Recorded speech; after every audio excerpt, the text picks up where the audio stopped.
아이러니컬하게도 과학이 발전될수록 오히려 영적인 것에 관심을 두는 사람들이 늘어갑니다.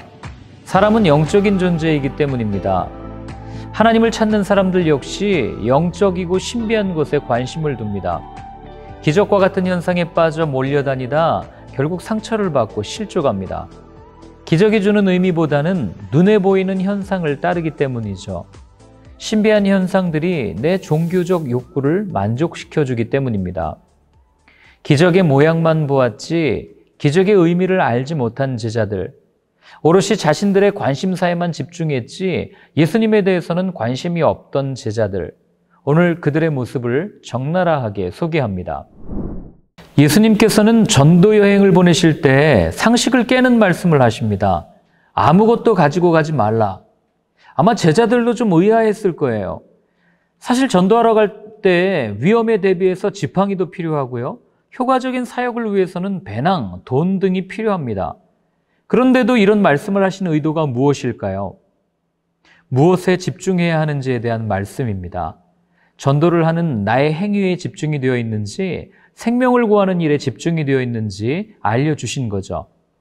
먹고 살기 바쁜데 남의 일까지 간섭하고 싶지는 않을 겁니다. 세례 요한은 이런 시대를 사는 그리스도인들에게 자신의 죽음으로 메시지를 전달합니다. 동생의 아내와 불륜을 저지른 헤롯의 일은 요한과 아무 상관없는 일이었어요. 그냥 모른 척 눈 감고 지나쳐도 그의 사역에 아무런 지장이 없었습니다. 그러나 그는 헤롯에게 바른 말을 합니다. 왜 그랬을까요? 그의 안에 있는 진리가 불의를 용납하지 못했기 때문입니다. 비록 목숨은 잃었지만 그의 용기 있는 언행은 큰 도전을 줍니다. 이어 믿음과 순종의 중요성을 알려주는 오병이어 사건과 바다 위를 걸으시는 이야기를 들려줍니다.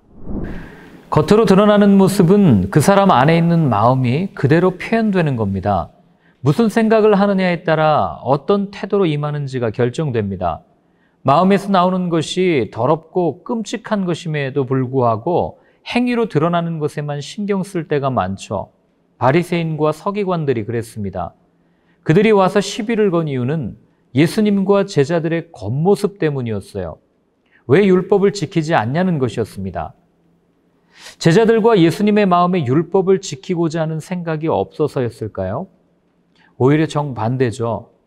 율법 본래의 의미인 생명을 살리는 것에 충실하고자 했던 거죠.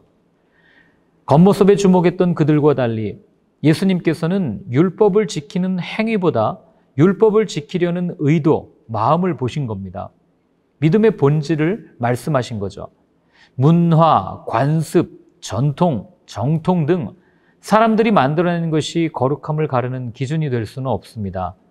죄인이 만들어내는 것이 선할 수 있겠어요? 그렇기 때문에 왜 주셨는지를 생각하고 본질을 보는 신앙, 이것이 장로들의 전통과 수로보니게 여인을 통해 알려주신 믿음입니다. 여러 번 기적을 보았음에도 여전히 예수님을 의심하는 제자들, 또한 예수님이 약속된 메시아라는 사실을 믿지 못하며 표적을 구하는 바리새인들, 도대체 무엇이 문제일까요? 예수님에 대해 잘 몰랐고 예수님에 대한 믿음을 갖지 못했기 때문입니다. 하나님에 대해 누구보다 잘 안다고 생각하던 사람들의 무지와 불신이 하나님을 적대하는 삶의 모습으로 바꾸어 놓은 거죠. 이어 예수님은 제자들에게 자신이 누구인지에 대해 묻습니다. 베드로는 주는 그리스도십니다 라는 만점짜리 대답으로 예수님의 칭찬을 받습니다. 그러나 베드로는 예수님에 대해 알고 있었지만 그분이 이 땅에 오신 이유는 몰랐습니다. 그는 예수님을 통해 자신의 뜻이 이루어지기를 바랬습니다. 그러니 십자가를 말씀하시자 항변했던 거죠. 예수님은 베드로에게 자기를 부인하고 자기 십자가를 지고 따라오라고 말씀하십니다. 세상의 가치관을 따라 부단히 내 뜻을 이루려는 나에게 예수님은 오늘도 말씀하십니다. 모든 것을 버리고 나를 따라오라. 그러나 내가 부인되지 않으니 여전히 머뭇거리고 있는 것 아니겠습니까? 오늘은 오병이어 사건으로 마무리를 지으려 합니다. 어느 누구도 어려움을 겪지 않는 삶은 없어요. 엉겅퀴를 내는 이 땅에서 사는 한 각자의 처지와 상황에 따라 난관이 있기 마련입니다. 예수님께서 사람들과 함께 머무르셨던 광야는 마트가 아니에요.